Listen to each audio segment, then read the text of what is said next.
श्री कृष्ण के सिरदर्द की कहानी। राधा और कृष्ण के प्रेम के बारे में कौन नहीं जानता है। कहते हैं कि कृष्ण और राधा का विवाह नहीं हो पाया था, लेकिन दोनों में इतना प्रेम था कि आज भी दोनों का नाम एक साथ लिया जाता है। श्री कृष्ण का राधा के लिए प्रेम और राधा का श्री कृष्ण के लिए समर्पण देखते ही बनता था। शायद इसलिए अपने आप को सबसे बड़ा भक्त कहने वाले नारद मुनि को राधा से जलन होने लगी थी। यह बात श्री कृष्ण अच्छी तरह से जानते थे। एक दिन राधा के बारे में बात करने के लिए नारद मुनि श्री कृष्ण के पास आए। यह बात श्री कृष्ण को पता चल गई थी। जैसे ही नारद मुनि वहां पहुंचे तो श्री कृष्ण उन्हें देखकर अपना सिर पकड़कर बैठ गए।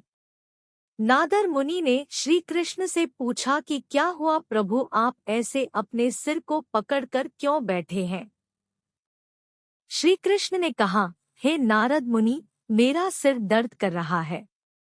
नारद मुनि ने पूछा, प्रभु इसका दूर करने का उपाय क्या है। तब श्री कृष्ण ने कहा, अगर मैं अपने सबसे बड़े भक्त का चरणामृत पी लूं तो इसे दूर किया जा सकता है। तब नारद मुनि सोचने लगे कि सबसे बड़ा भक्त तो मैं हूँ, लेकिन अगर मैं अपना चरणामृत दूंगा तो मुझे नरक जाने जितना पाप लगेगा। मैं प्रभु को अपना चरणामृत नहीं दे सकता।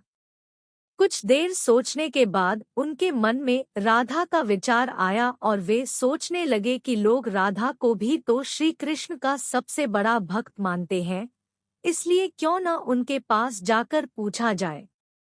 ऐसा सोचकर वह राधा के पास गए और उन्हें सारी बात बता दी।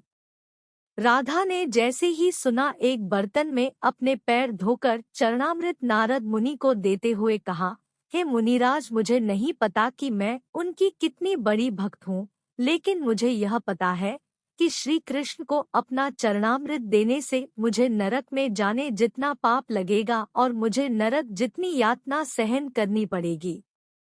मुनिवर, वह सब मैं सहन कर सकती हूँ, लेकिन अपने स्वामी को पीड़ा में नहीं देख सकती। यह चरणामृत ले जाकर आप उन्हें दे दें। राधा की बात सुनकर नारद मुनि का सारा घमंड चूर चूर हो गया और उनको पता चल गया कि राधा ही सबसे बड़ी भक्त है और श्री कृष्ण ने यह लीला मुझे समझाने के लिए ही रची थी।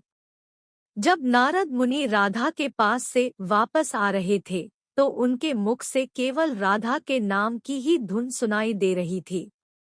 जब वे श्री कृष्ण के पास पहुंचे तो देखा कि श्री कृष्ण उनको देखकर केवल मुस्कुराए जा रहे हैं और नारद मुनि ने भी सारी बात को समझकर उन्हें प्रणाम करते हुए कहा, राधे राधे।